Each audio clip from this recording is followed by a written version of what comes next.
One industry may control the future of the human race. We'll talk about it this hour. Almost half of all purchasing done this year will be done over a cell phone. Right. Half of all purchasing. Entertainment, which keeps us addicted to our cell phones. It gives us that dopamine injection in the head and also creates that new culture and that new ethos. And then security, the endless tracking, soon the ability with facial recognition. It's all a precursor, I believe, to the mark of the beast system, which will control how people think. And this COVID lockdowns is a great test run for it. Welcome to Understanding the Times Radio with Jan Markell, Radio for the Remnant, brought to you by Olive Tree Ministries. Today, Jan spends the hour with web evangelist Nathan Jones talking about the rise of big tech and how they may be setting the stage for scenes right out of the book of Revelation. Here is today's programming. What other devices and what is the psychological, emotional toll, the price that really comes with all this technology? Okay, well, let me answer your first question by reading a quote. The arrival of the smartphone has radically changed every aspect of teenagers' lives, from the nature of their social interactions to their mental health. These changes affected young people in every corner of the nation and every type of household. The trends appear among teens, both poor and rich, of every ethnic background, in cities, suburbs, and small towns. Where there are cell towers, there are teens living in their lives in their smartphones. I went to Nicaragua, a third world country. They're living in basically horse sheds, and you walk by every house, they have a big screen TV, they have a cell phone because the government subsidizes it. This is a global phenomenon, and the purpose is to break down national boundaries, cultural boundaries, and create a new ethos, a new culture that is united by basically pop culture.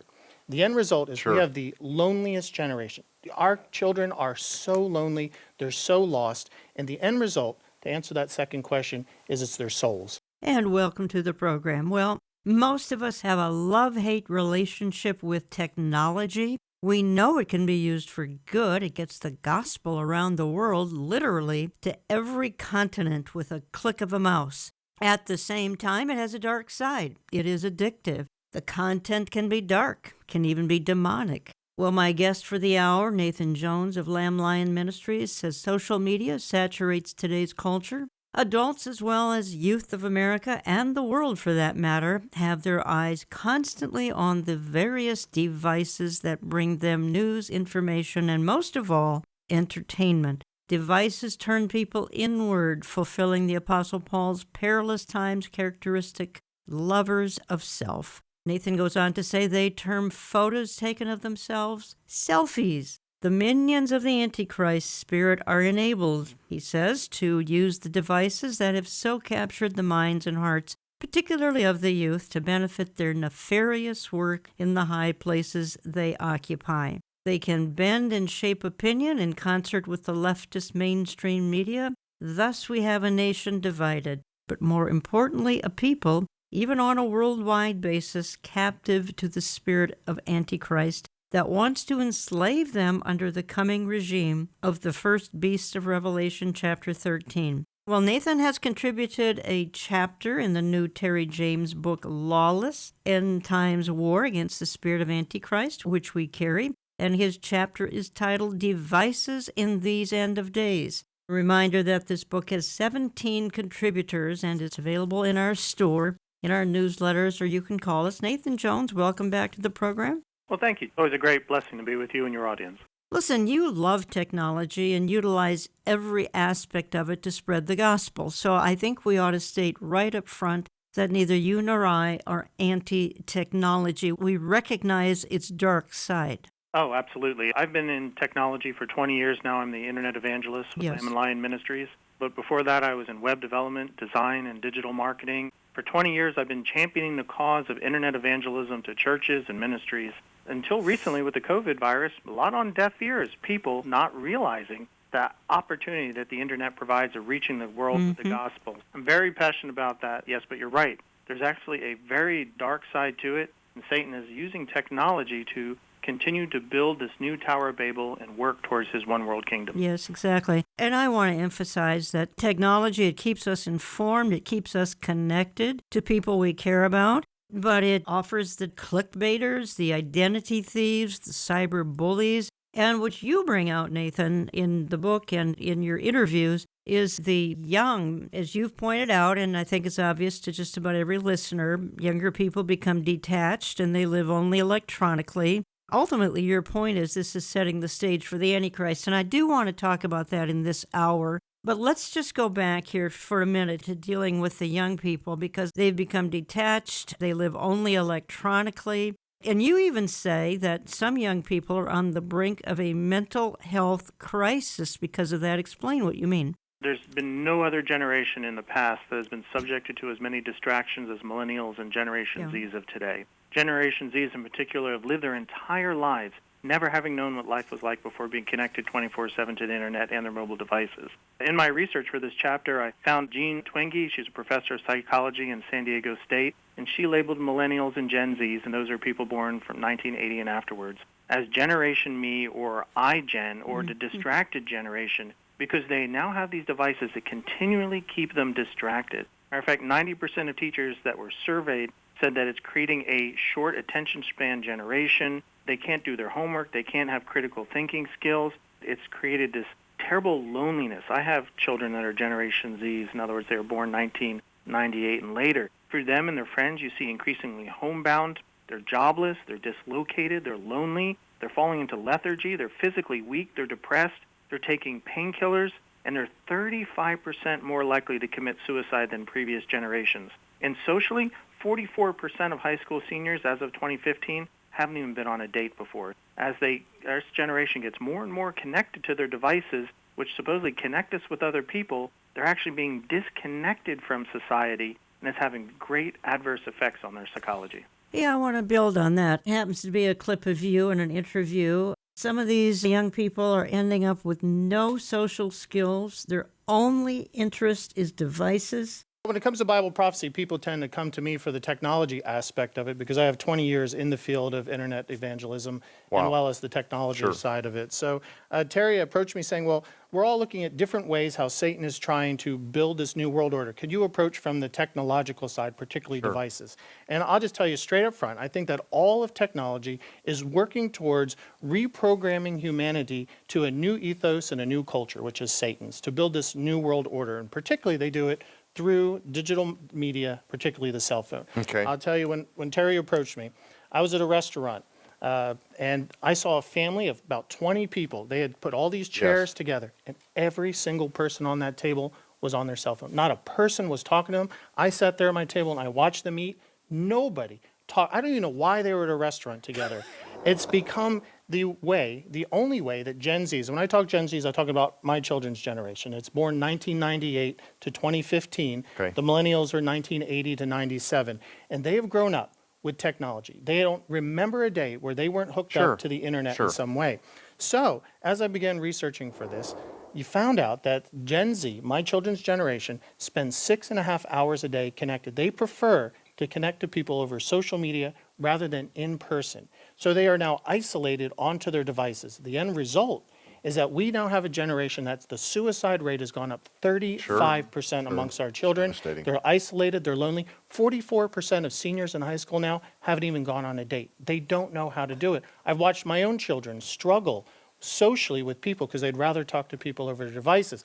And the idea goes back to the Garden of Eden, where Satan used this 5-step strategy. He wanted to distract people away from God and what was important, then to focus on self, then to break people's relationships apart, and then divide humanity. And that's where we're at. But the idea is that once you divide them, they're easy to indoctrinate, and then you build this new world order, this new culture, and this new ethos, which is secular humanism and it's postmodernism.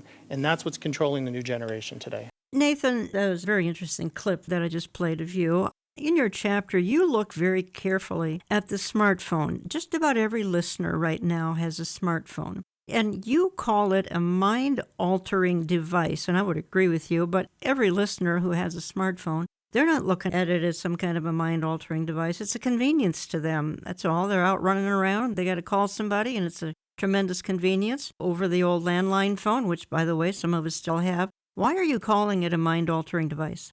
Satan always has had this strategy, and as I explained in that clip there, it's a 5-part strategy. You can go back to read Genesis 3 and read how Satan tempts Adam and Eve And it's fascinating because he's got a goal, he's got a purpose, and you can read about that in Isaiah 14, and that's where Satan says, I will ascend into heaven, I will exalt my throne above the stars of God, I will also sit on the mountain of the congregation on the farthest sides of the north, and I will ascend above the heights of the clouds, I will be like the Most High. So knowing what Satan's goal is to replace God and receive the worship that God has unto himself. He tried to overthrow God in heaven and got sent down to earth, and now confined to earth, he's trying to turn mankind away from God to worship himself. You can look at all of human history as Satan's attempt to get mankind to turn to him and worship him. And he did that through this 5-step strategy. He first distracted Adam and Eve. He said, well, shall you not eat of every tree of the garden? And it got Eve, particularly, who was in the conversation there, distracted with the things that they can never possess.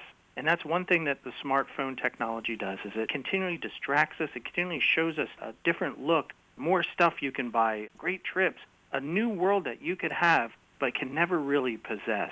And so it keeps us focused then on ourselves, which is his second step. And you can see in Satan in Genesis 3:4, so you will not surely die, for God knows that in day you eat of it, your eyes will be open, you will be like God, knowing good from evil. Eve then, instead of putting her focus on Adam and God, became inward-focused and self-focused. And then, of course, she ate the apple, and Adam willingly did, and that's his third step, to break people apart, break the relationship between man and woman apart, break the relationship between God and man apart, and even the animal kingdom. Animals had to be killed so there would be clothes for Adam and Eve and us today. So those relationships kept breaking apart. And you can see that Satan is always a divider, which is his fourth step. He's constantly trying to keep mankind broken apart and divided and fighting so they cannot unify and achieve the things that he wants to achieve, which again is the worship of self.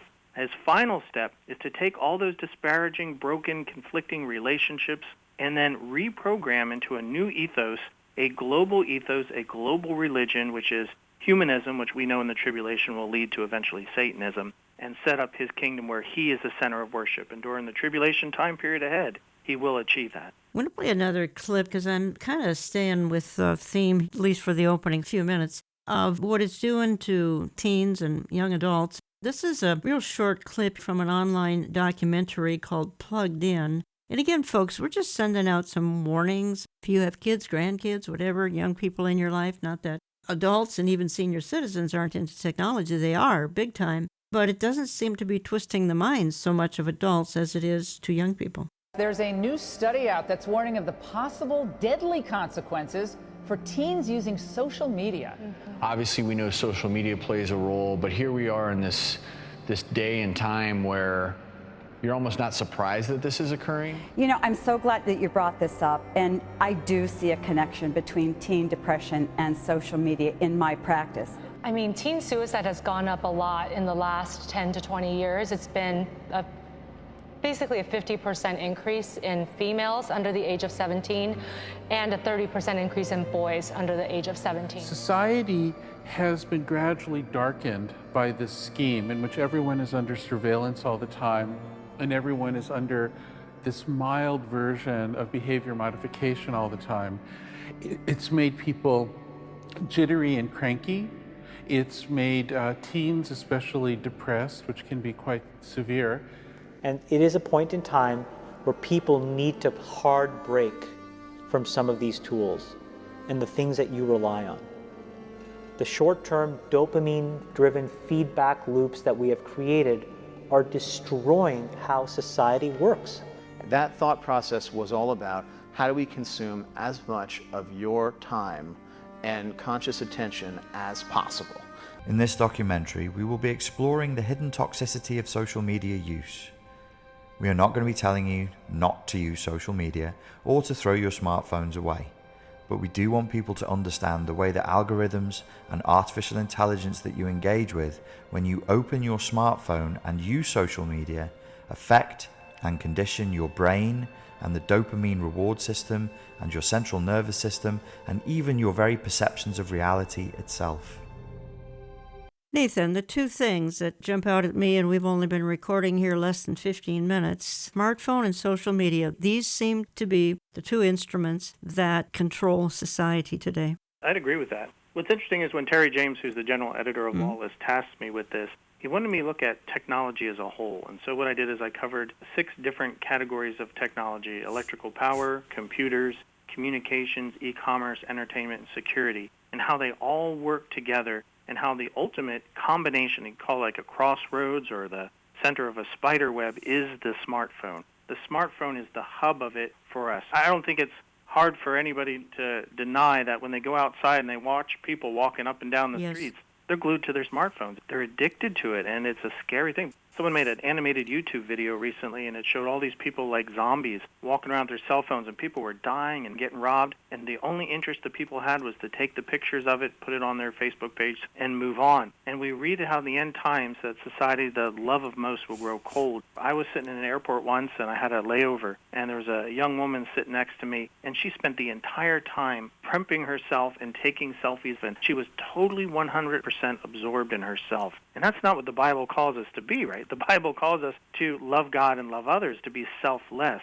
So this is Satan's way. He makes us focus on ourselves, and that self-focus then separates us from the people around us, and that's amplified by the smartphone. If you just joined me, I'm talking for the hour with Nathan Jones. He's an internet evangelist with Lamb Lion Ministries. You can learn more at christinprophecy.org, christinprophecy.org. Nathan has contributed a chapter to the book Lawless, The End Times War Against the Spirit of Antichrist, which has 17 contributors, Terry James, editor. You can find it in my online store, olivetreeviews.org, olivetreeviews.org, and my newsletters, print and e. Give my office a call. We'll get a book out to you as quickly as possible. And Nathan, you bring out the fact that as of 2020, 4.5 billion people own an electronic device. That's literally half the world's population. The average internet user spends 6.5 hours online daily. The smartphone user, almost 4 hours daily.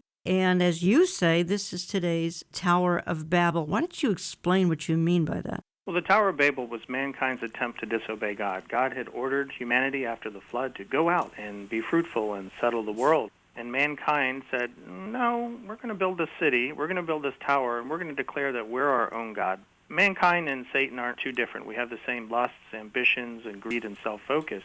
What we're trying to attempt in some respect what Satan does. Humanism is basically the worship of humanity and the worship of self. And humanity is doing the same thing Satan's wanting for himself. He wants the world to worship him. So what does this type of technology provide? It provides a great means by which we become the center of our own world. We become the focus. You can go to a grocery store and see the children trailing the mother, and she's on her cell phone. Mm-hmm. It's like they don't even exist. Or in restaurants. That's right. Every family member is on their own phone. The whole world revolves around you when you get into your own little world and your own little bubble on the smartphone. Like you said earlier, Jan, I'm not against technology at all. As a matter of fact, I love it. I utilize it to share the gospel. But this dark side of it, Satan has a purpose for it. I mean, we've already identified Satan's goal, which is the usurping of God's rule over the entire earth and the theft of mankind's worship that is meant for God alone. And we learned that Satan's 5-part strategy entails ending with a new world order controlled by a global government and forced religion. And the means by which our enemy will implement this new world order, that the one he's so long desired, to building this proverbial Tower of Babel, is by creating a new religion, something that connects people. And what connects the world is through these various technologies, and I covered 6 categories in the book. It creates this new pop culture, a shared identity that transcends borders, it transcends culture, and it also gives them a new religion, which is humanism, the worship of self. I'm reading a paragraph here from your chapter. We're kind of staying in the theme here of cell phones and some other devices here, and you say, and as home security systems and home devices become more smart and interconnected to the Internet of Things, with the master controller being the smartphone, the threat grows of a shady outside entity being able to gain control and monitor our homes over our very own security system. Then you say, for instance, Amazon's Ring doorbell camera system was discovered being monitored by company engineers over unencrypted live video feeds. You say, Amazon even wants to tie its Ring doorbells into facial recognition and has allowed police forces to use these home cameras as part of their surveillance network. And then you conclude the very home security devices that keep the robbers out also keep homeowners in a monitored prison of their own making. That is brilliant and so true. It is. What we think is free. Oh, I get free YouTube videos. I get free email. The enticement is free to keep us connected to it. But there's a huge price we need to pay. For one, know that your cell phone is connected to a global positioning system, a GPS. In other words, your cell phone is either tied to satellite-based radio navigation or tower pinging tied to cell tower locations. Even turned off, your cell phone keeps track and a record of everywhere you have been. For this free stuff, this entertainment we get on our device, we've given up the freedom of being anonymous where we're at. Two, and this is like that movie Minority Report with Tom Cruise, there's going to be a time, and I think we're living in it now, where everywhere you go, you're being monitored, you're being tracked. The purpose, they say, as well, so it can give you advertisements or to tailor the internet feel to your likes and dislikes. But we've seen already China create, which I believe, Jan, is the closest thing to the mark of the beast system that we have this side of the tribulation, is China's social credit score. China has millions of cameras in all their major cities watching and tracking people, and a computer algorithm then rates this person based on their actions and decides whether they're more loyal or less loyal to the government. It then gives them a rating, and then you get freedoms and rights based on your credit scores. If you're very loyal to the communist government, then you can travel all you want and you can go to these restaurants. But if you're not, like Chinese journalists find out, that they get a negative report and they are restricted in travel and they're restricted in money. And even in the United States, since we've seen Joe Biden being elected, we're seeing that big tech companies, without even asking us, already begin to start implementing something like this in the way that we're being evaluated based on our beliefs and systems and shut out of the public conversation, whether they agree with us or not. This will be on a global scale at some point. I'm going to play a little clip backing up what you're saying here, Nathan. Have you ever felt like the ads that you see on your social media feed are specifically targeted to you? It's almost like the app is listening to your conversation. I know it's happened to Katie on Instagram. Yeah, Charisse, you know, my friend and I were talking about a specific cruise that she went on, and just a few minutes later, an ad for that specific cruise popped up into my Instagram feed. So it made me wonder, if they're not listening, how could that happen? Harton is my wife's grandmother's maiden name. WWL-TV photojournalist Adam Kopis and his wife named their new baby Harton. Like most new parents, they post pictures of her precious little face on social media. But Adam saw something strange online. Well, my wife just showed me the phone, which was her Facebook feed, and she told me the story of how she calls Harton Hart. And so she's always, "Hey Hart, how are you? We love you, Hart." And then she started getting some ads on Facebook for the band Heart. You're not a Heart fan? I honestly couldn't even tell you what they sang. It seems like everyone has a similar anecdote that leads many to believe the apps are listening in on their conversations. Even members of Congress questioned Facebook CEO Mark Zuckerberg about it. You're talking about this conspiracy theory that gets passed around, that we listen to what's going on your microphone and use that for ads. Right. We don't do that.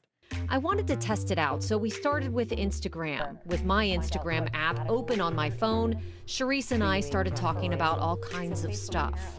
Tell me about your trip. Where'd you go? I think we did brunch at my Airbnb that I rented, and it was actually a gorgeous Airbnb. I have not searched Airbnb on my phone. I don't have the app, and it only took 20 minutes into our conversation for this to happen.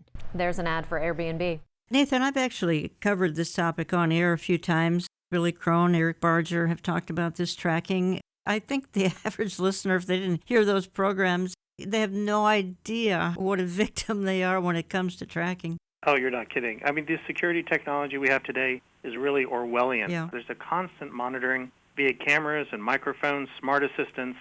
I got a friend of mine who got Google Home, and Google Home is always there, ready, listening, waiting for a command. Hey, Google, do this or do that. Google even manages your finances. It controls your thermostat. As a matter of fact, in 2014, Amazon unveiled the Echo speaker, which features Alexa. You know, it's its voice-activated virtual assistant. They had hired armies of low-paid Amazon employees to listen in and transcribe people's conversations and gleaning very personal information from that.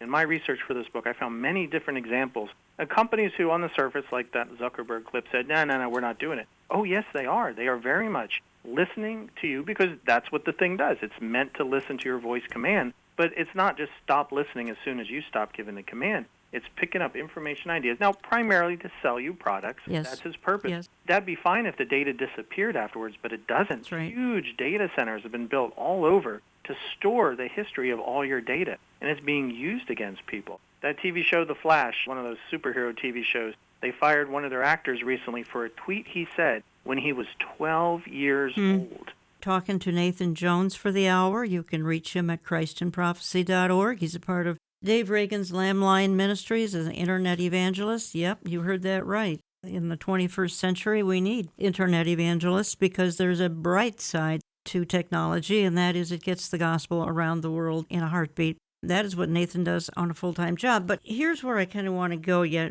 Cashless is coming, a cashless society. You say, Nathan, you say that all of this, and we've kind of already made some implications here, that all of this is setting the stage for the Antichrist, and we need to explain just how. And again, just because somebody is using technology, smartphone, on social media, and clearly social media has revolutionized the world for good and for bad. It's certainly keeping people connected, and that's usually a good thing. But how in the world are all of these things setting the stage for the Antichrist? What about e-marketing? What about places like Amazon? Do you know that the top 100 online marketplace outfits in 2019 sold, now get this, a total of $203 trillion in product? That's online. You wonder why brick and mortar stores are fading. They're a 20th century phenomenon, certainly not 21st century, because all of what we're talking about came along here in the last 15 to 20 years and bumped everything else, the shopping mall and more, into ancient history. We need to talk about some of these things, but what I'm really interested in is how all of this would play into Bible prophecy, and we'll talk more about that in just a minute. So don't go away, we're coming right back. When Elias Brotberger goes to work, he doesn't need ID, and he doesn't need money. In fact, much of what he needs to get through the day is hidden right there, just below the surface, in his hand. People who work here can be chipped to gain entry to the building and various services. I've just been chipped myself. The microchip that serves as his keys, his ID, and his wallet. There's like a long grain of rice. This is bioglass, so it's very, very tough material. To be honest, you'd be more likely to break several bones in your hand than break this chip. In Sweden, the microchips are already here. The microchip implants use the same technology that's in contactless credit cards, which have made cash pretty much obsolete in Sweden. Welcome back. Quite frankly, cash is going to be obsolete everywhere within a year or two. I maintain everything will go digital. If you can't do commerce electronically, or certainly you're going to have a credit card, you're probably not going to be able to do commerce. So it's just kind of the new 21st century. My guest, Nathan Jones, says tech companies control the future of the human race. And that's what we are talking about for the hour, because he's written a chapter in the book Lawless End Times War Against the Spirit of Antichrist, which we carry in our online store, and olivetreeviews.org, views as in viewpoint. And his chapter is about technology and how it's being used, well, for good and for evil. Both of us are pro-technology, but we do recognize that it has, I guess you could call it, a dark side. Now, you may be asking, how about Olive Tree? What kind of technology are you folks into? We remain on Facebook and Twitter for now, but maybe not forever because of their marginalization of Christians and conservatives. We're also on Instagram, on Gab, on YouTube, and Rumble. And, of course, we were on Parler, but for now they are blocked, though I think they'll be back here someday. Nathan, this is not covered in your chapter, but give me your thoughts on the effort of big tech to silence conservatives and Christians, and now with a new administration that's not friendly to conservatives and Christians. Where do you think the big tech silencing of us is going? Well, we know exactly where it's going. It's going to become like the country of China. Mm-hmm. The whole world is going in that direction, where you have a one-party government that controls all thought, all discussion, and it bans whatever it doesn't like, and it persecutes those it finds inconvenient, like the Christians and the Muslims in the country. That is exactly what the Antichrist kingdom is supposed to be like as well, a one-party, one-world ruler who controls all the conversation, and it's got to be about him in the end. It's interesting to see that Xi Jinping and some of these others, like Vladimir Putin and all, who as soon as they are elected to a position and then elected for life, like Putin has recently been, then you've got this idea that they need to be worshipped. It goes to their head, just like Satan. So that's where I believe it's going. I don't think big tech is the controllers of the world, but they are pawns for Satan. Part of this whole discussion here that Satan's using technology to build a one-world culture and a one-world religion, and technology is convenient because you can flip people like switches off and on, and we're all dependent on it. Before the break, you'd mentioned about e-commerce. How simple it would be if you have a cashless society to shut off people's money. I have seen more stories just in the last few months, fellow ministries getting their banks and PayPal shutting them off because they don't agree with them ideologically. We're like, well, okay, you could lose social media. You could survive that. But having your banking system, what happens when the electrical grid decides that you are a conspiracy theorist and we need to shut your power off? This is the type of stuff that you read how Satan is working all of this economy up to this one world economic system, which you can read about in Revelation 13, where you cannot buy or sell unless you take his mark, his identity, his loyalty. That's the end goal of what we're seeing today. Because you say this is setting the stage for the Antichrist, and I think you just summed it up there in a paragraph, unless you want to embellish that at all. My goodness, the cashless society, the surveillance society. Surveillance alone is just staggering, and people have no idea. You know, you can turn your cell phone off. You can do all sorts of things thinking that you're shutting it down, and it's still tracking you, and we dealt with that in the first half of the program. People have no idea of some of the dark things that some of this technology can do. Oh, absolutely. In the 6 categories of technology that I covered that then intersect into the smartphone, I began with electrical power. And do you realize, Jan, that we haven't really had electrical power in less than 200 years? In 1831, Michael Faraday, he created the electric dynamo. In 1800, Alessandro Volta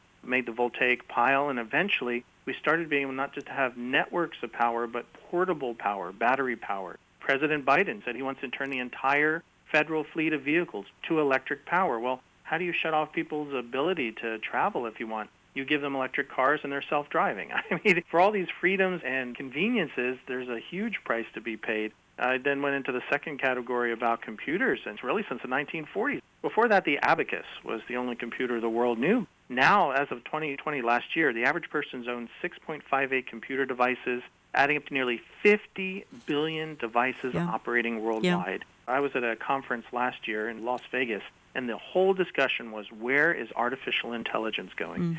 Billy Crone does an excellent series on that. We've talked about it in depth, and he's been on Christ and Prophecy about it. He was telling us about how these systems, now, not that they'll gain sentience, but the idea is that they control everything from behind the scenes till we reach this point called the singularity, the moment when civilization changes so much that its rules and technologies are incomprehensible to previous generations. It's called a point of no return in history. And then we've got communication tech. We've only had the internet really since the 1960s, and the people using the internet since 1991. Now we have 4.54 billion of the 7.77 billion people in the world are connected, and of those, 4.18 billion of them utilize mobile devices. When you said, Jan, earlier that we're building a Tower of Babel, we are. And the next phase of the internet is called the Internet of Things.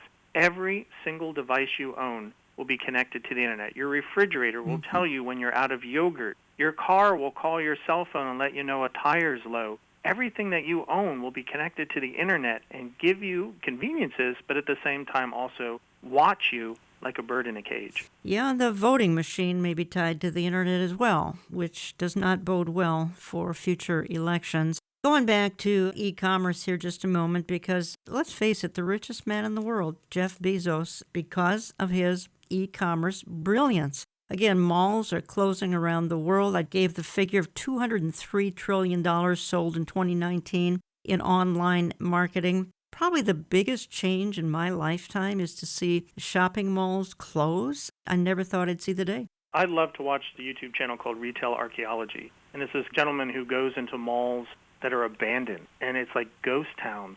When I was growing up in the 80s, that was the thing to go. You went to the mall. In the heyday, there was about 3,000 malls. Now there's 1,200, and then once COVID hit, they're talking about maybe 800 malls closing. Obviously, demographic shift, the malls get dirty and old, but for the most part, it's a move to online shopping. Matter of fact, the internet really in the 90s didn't take off until they were able to make online shopping and e-commerce a reality. to protect it with secure socket layer. And what it's created is a seismic shift in commerce that has transformed the world in the last few years. For instance, Jen, you're very familiar with electronic funds, these new currencies called bitcoins or cryptocurrencies, this idea that we need to get away from the dollar and move to electronics. I do carry cash in my wallet, but I use a credit card for every transaction imaginable. We've been using all this money, and yet at the same time, we're hearing these same companies who we thought were apolitical, like banks and PayPal and others, turn around and decide, well, we don't like what you're saying, we're going to cut you off. American Family Association just recently got cut off from their banks. I've known a few ministers get cut off by PayPal. If you move to a totally cashless society, it is moving in that direction. Matter of fact, in 2023, Sweden is going to try to run it all cashless. Maybe this COVID epidemic will speed that along. I know we had coin shortages this year. The whole world now thinks money is dirty and shouldn't be handed around. I think we're seeing a huge push to get to a cashless society and away from a paper money society. And when all your money is virtual, then all it takes is a bank or a government to decide, I don't agree with you, you have no access to your money anymore. You're listening to Understanding the Times Radio. I have online from Texas Nathan Jones. He is, interestingly enough, the internet evangelist with Lamb Lion Ministry. You can learn more at ChristInProphecy.org. ChristInProphecy.org, Dave Reagan's wonderful ministry. They're out of Dallas, Texas. We're talking about technology because Nathan has contributed a chapter in Lawless, End Times War Against the Spirit of Antichrist. I have a chapter in here as well. Terry James is general editor. There are 17 contributors to the book. You can find it in my store at olivetreeviews.org. Other contributors, Wilfred Hahn, Damon Duck, Nathan, Ryan Peterson, Todd Strandberg, Jonathan Brentner, Pete Garcia, Mike Gendron, Tom Hughes, Jim Fletcher, Dave Reagan, and others have contributed to this outstanding resource on documenting the tide of our times, Lawless End Times War Against the Spirit of Antichrist. We're playing off of Nathan Jones' chapter on technology. And Nathan, I don't quite want to let the hour get away without continuing for just another minute or two on social media, because there are 3.8 billion users of social media, which that is staggering. Almost 4 billion. I mean, the world's population is 7-point-some billion, and half of them are on social media. I'm going to play one more clip here in the program. This is kind of going back to some things we talked about in part one about the addiction of all that we're talking about, and I don't think we can stress that enough. Those of you who have young people who are glued to their devices, it's because of the addictive nature of all of this. And then we have the stalking side of all of this. If you think this is all harmless, you are oh so wrong. We now know that many of the major social media companies hire individuals called attention engineers who borrow principles from Las Vegas casino gambling, among other places, to try to make these products as addictive as possible. That is the desired use case of these products, is that you use it in an addictive fashion because that maximizes the profit that can be extracted from your attention and data. It literally is a point now where I think we have created tools that are ripping apart the social fabric of how society works. That is truly where we are. The way the technologist Jaron Lanier puts it is that these companies offer you shiny treats in exchange for minutes of your attention and bytes of your personal data, which can then be packaged up and sold. What happened is that the attention economy and this race for attention got more and more competitive. And the more competitive it got to get people's attention on, say, a news website, the more they need to add these design principles, these more manipulative design tactics, as ways of holding on to your attention. You don't realize it, but you are being programmed. Social media tools are designed to be addictive. The actual desired use case of these tools is that you fragment your attention as much as possible throughout your waking hours. That's how these tools are designed to use. Well, we have a growing amount of research which tells us that if you spend large portions of your day in a state of fragmented attention, so large portions of your day where you're constantly breaking up your attention, take a quick glance, do a just check, and just quickly look at Instagram, that this can permanently reduce your capacity for concentration. I am especially worried about this when we look at the younger generation coming up, which is the most saturated in this technology. And it's very addictive because if you pull on the slot machine arm enough, you will win. And you never know which pull will reward you. That's an addictive behavior, and it's dopamine that is driving that addiction. So what happens with social media is Robert Sapolsky, who did the foundational research on this at Stanford, calls it the magic of maybe. When you look at your phone and maybe there's a text there and maybe there's not, and you don't know, when it shows up, that high you get, that's dopamine. It's the magic of maybe. Maybe it'll be there, maybe it won't. When it shows up, you get a 400% spike in dopamine. That is roughly the same amount of dopamine as you're getting from cocaine. It's slightly less than an extremely addictive drug like cocaine. And that's what's happening. We really care what other people think of us. So for example, when you upload a new photo, a new profile photo of yourself on Facebook, that's a moment where our mind is very vulnerable to knowing what other people think of my new profile photo. And so when we get new likes on our profile photo, Facebook, knowing this, could actually message me and say, oh, you have new likes on your profile photo. And it knows that we'll be vulnerable to that moment because we all really care about when we're tagged in a photo or when we have a new profile photo. And the thing is that they control the dial, the technology companies control the dial for when and how long your profile photo shows up on other people's news feeds. So they can orchestrate it so that other people more often end up liking your profile photo over a delayed period of time, for example, so that you end up having to more frequently come back and see what the new likes are. And it's literally rewiring our brain. Even social media, the challenge is, with these terms like Facebook depression and everything. What's that? This is social media depression because whereas everyone's looking at their feed and they're comparing their lives to other people, their highlights of other people's lives. Wow. And there's actually less life satisfaction, more sadness, depression, and stuff like that. And it's interesting because if you think about things that routinely produce a lot of dopamine, alcohol, for example, there's a drinking age, right? We have a drinking age. The alcohol releases a whole lot of dopamine. It makes you feel really, really good. We say, okay, you can have that, but you've got to wait. You've got to be 21 years old. We don't do that with social media. We're, essentially putting highly addictive drugs into the hands of kids before they have any natural defenses against them. And what you're seeing with internet addiction, with social media addiction, it's the same thing over and over. It's people trying to change their state of consciousness with a device trying to get at the underlying neurochemical. Nathan Jones, these are tech giants talking. These were heads of Instagram, you name it, that were talking in that clip. I'm just catching my breath here after listening to that. That reminds me so much. If you have a Netflix account, I highly recommend the program Social Dilemma. It's a documentary from former big tech people who started social media and then they're no longer in it and realize what a monster they made. And what really caught me is one line is that you think that they're selling advertising to the user. They're not. They're selling your attention to the advertiser. You're the commodity, not the commodity being sold to you. I tell you, Jen, that just blew my mind. We are like the Matrix. We're plugged in. We're the batteries running the Matrix. We're not the ones living in the Matrix. Social media users, almost 4 billion people, are tapped into some of the things that we're talking about here. I'm going back to the chapter in your book, talking to Nathan Jones from Lamb Lion Ministries, ChristandProphecy.org. And the book is in my online store. You can call my office. It's in our print and e-newsletter. Going back to the issue of entertainment, because I think this is so important here for the 21st century and all the things being tapped into.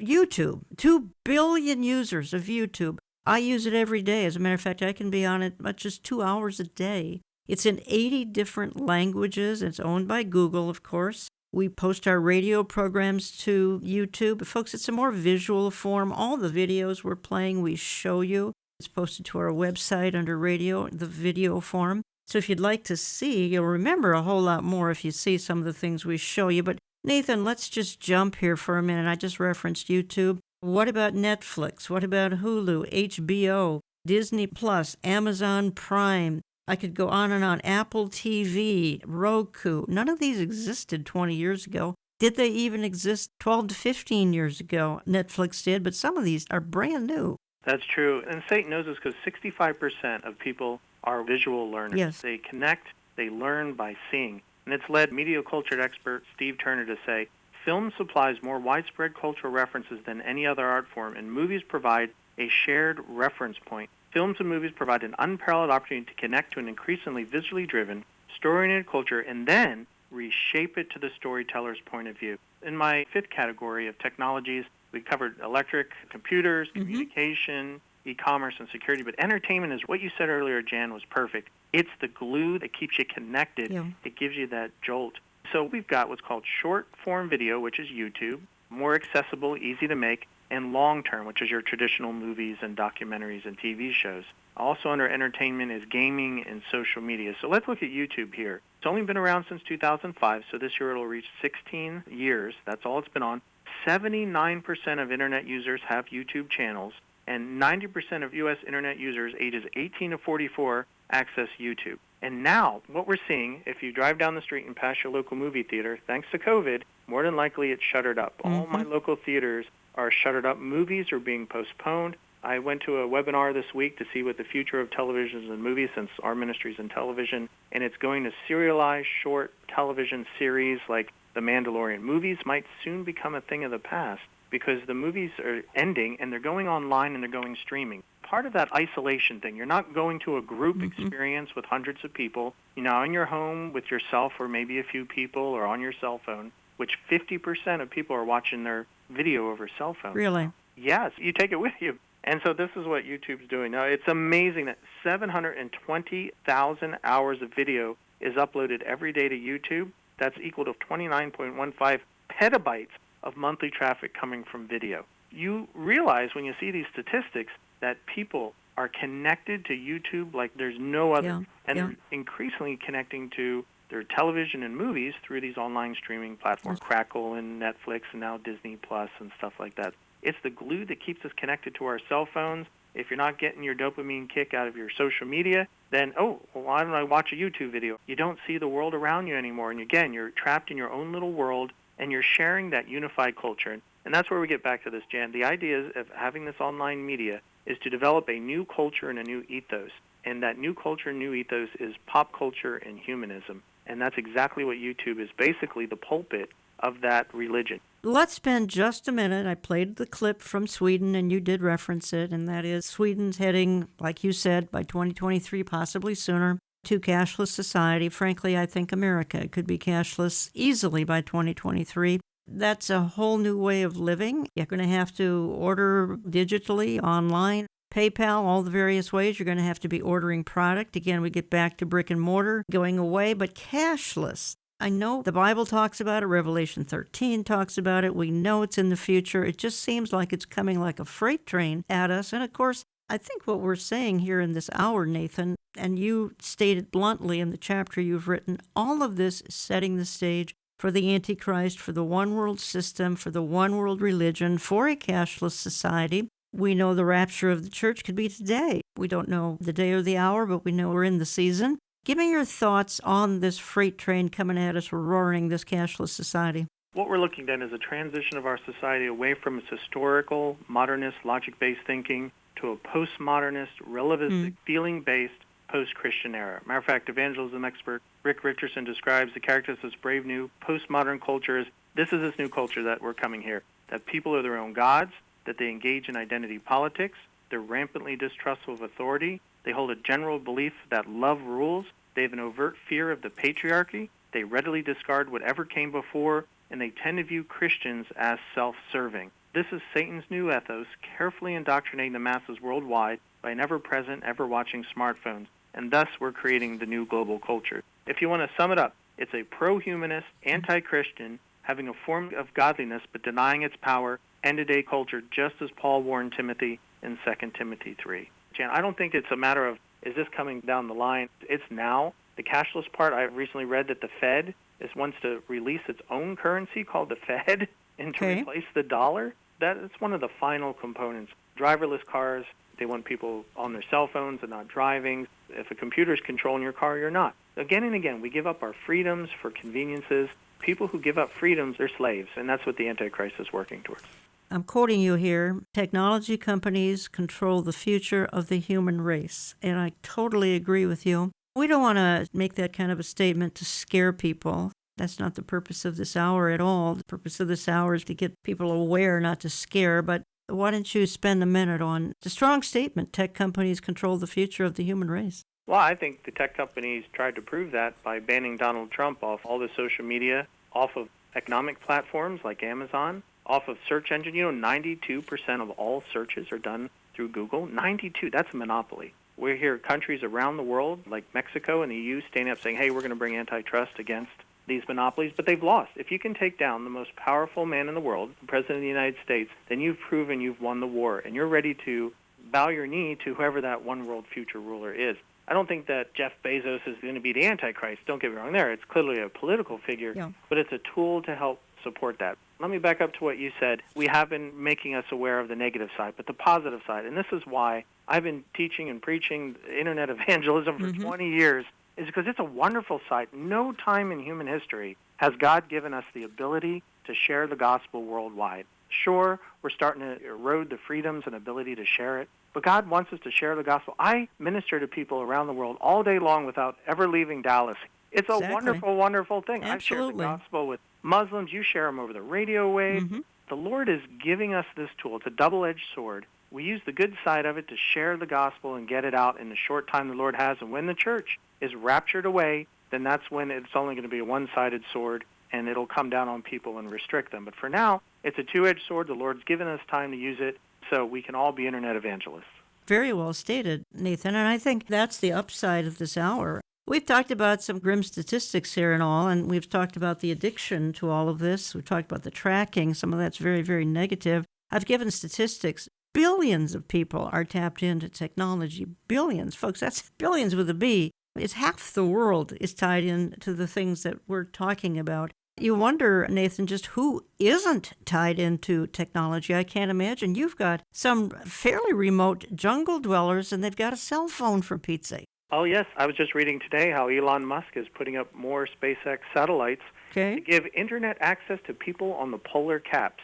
I don't know who's up on the polar caps. I don't either. They're floating balloons around so that there's cell phone connectivity in the jungles, like you said. Just 8 years ago, I was down in Nicaragua. Everyone has a big TV and a cell phone, which the government subsidizes. It's the opiate of the masses. We're all connected. In the beginning of my chapter, when we talked about the depression and addictions that our youth are having with social media, one commentator said that this isn't just a localized Western phenomenon. This is a global phenomenon. Children, young adults, even our age, all around the world are being addicted to their cell phones for the purpose of that re-education and moving towards that global government. Now, with all this connectivity, we can also share the gospel with people who we wouldn't have to unless we got on a boat and went overseas. It's a fascinating time to live in, dangerous, but also exciting, and I think it's a sign of the end times that Jesus Christ is coming soon. Connect with Nathan at ChristinProphecy.org. You can find the book, Lawless End Times War Against the Spirit of Antichrist. You can find it in my store. You can give us a call. You can find it in my print and e-newsletter. And Nathan, thank you for your contribution, and thank you for all you do in your online outreach and on Christ in Prophecy TV, which I watch and love. Let me just go out of the program here with a sentence or two, because the emphasis of this hour was not so much to focus on tools of the Antichrist as it was to remind you that his kingdom has major players, and they are the primary movers and shakers of our generation. And let's make the best use out of today's technology by using it to spread the gospel of Jesus Christ while we have the freedom to do so. Those freedoms are vanishing. They could be completely gone in a year or two, and that's tragic to say, but I think it's reality. The Bible says now is the day of salvation, and the Bible says that you and I are to occupy until he comes. To occupy by spreading the good news that Jesus Christ came to live and die so that mankind might have eternal life. I want to thank you for listening, and we'll talk to you again next week.